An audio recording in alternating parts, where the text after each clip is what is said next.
Shalom, Bapak, Ibu, saudara-saudari kekasih Kristus.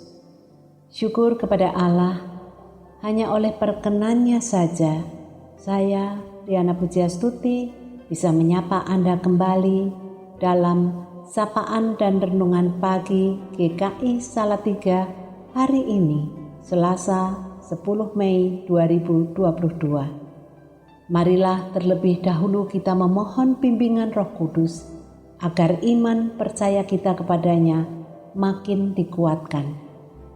Bapa yang Maha Pengasih dan Penyayang, kami bersyukur atas kehidupan yang masih Engkau berikan kepada kami sampai dengan saat ini. Dan inilah kami Bapa, datang ke hadirat-Mu, memohon bimbingan Roh Kudus, agar iman kami kepadamu tetap teguh, apapun keadaan kami. Dalam nama Putra-Mu yang terkasih, Tuhan Yesus Kristus, Juru Selamat kami. Amin. Renungan hari ini bertajuk Memilih untuk tetap percaya. Firman Tuhan yang mendasari renungan hari ini diambil dari Kitab Kejadian pasal 35. Pasal ini meliputi 3 perikop, yaitu pertama, Yakub di Betel untuk kedua kalinya. Perikop kedua tentang kelahiran Benyamin, Rahel mati. Dan perikop ketiga tentang anak-anak Yakub, Iskak mati. Nas kita diambil dari kitab Mazmur pasal 31 ayat 15 dan Mazmur pasal 63 ayat 4. Mazmur pasal 31 ayat 15 berbunyi demikian. Tetapi kepadamu aku percaya, ya Tuhan. Aku berkata, Engkaulah Allahku. Dan Mazmur pasal 63 ayat 4 berbunyi, sebab kasih setiamu lebih baik daripada hidup.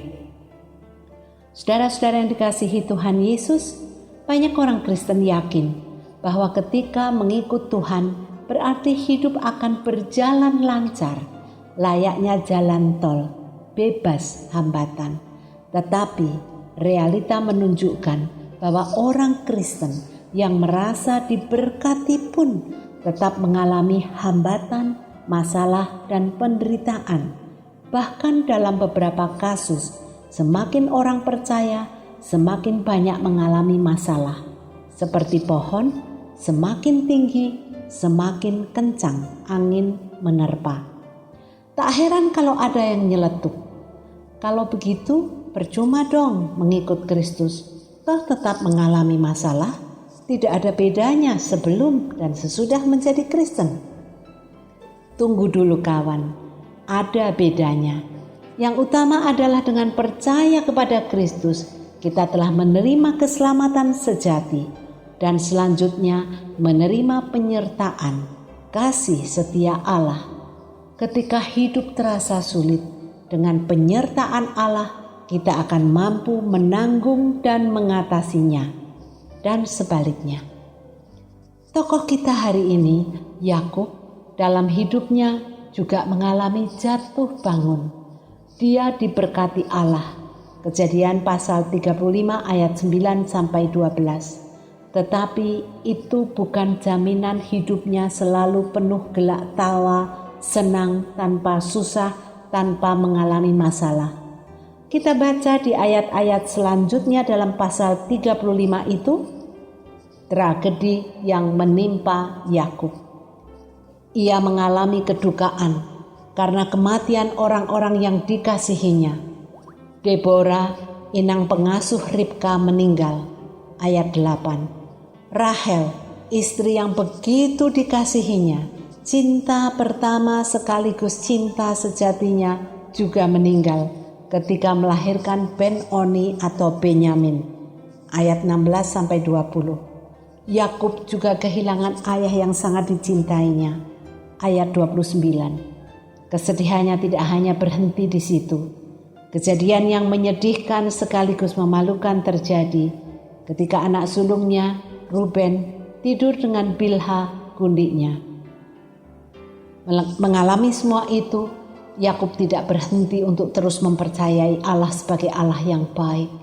Ia mengubah nama anaknya dari Ben-Oni yang berarti anak kesukaran, kesedihanku, menjadi Benyamin yang berarti anak yang kusayangi, anak kekuatanku, anak kebahagiaan, anak masa tua, anak cinta kasih. Saudaraku, dalam jalani kehidupan ini, kita semua juga mengalami pergumulan hidup, suka duka silih berganti. Mungkin beberapa di antara kita merasa dukanya lebih banyak. Tetapi seperti Yakub yang memilih tetap percaya kepada Tuhan yang baik, kita pun kiranya demikian. Semoga kita bisa seperti pemazmur yang mengaku, "Kepadamu aku percaya ya Tuhan. Aku berkata, Engkaulah Allahku. Kasih setiamu lebih baik daripada hidup." Mari kita berdoa. Tuhan Yesus, dalam suka duka kehidupan yang kami jalani, bantulah kami untuk tetap beriman teguh, percaya bahwa Engkaulah Tuhan yang bisa kami percayai, bisa kami andalkan. Dalam nama-Mu Tuhan Yesus kami berdoa. Amin. Semangat pagi saudara. Selamat beriman teguh.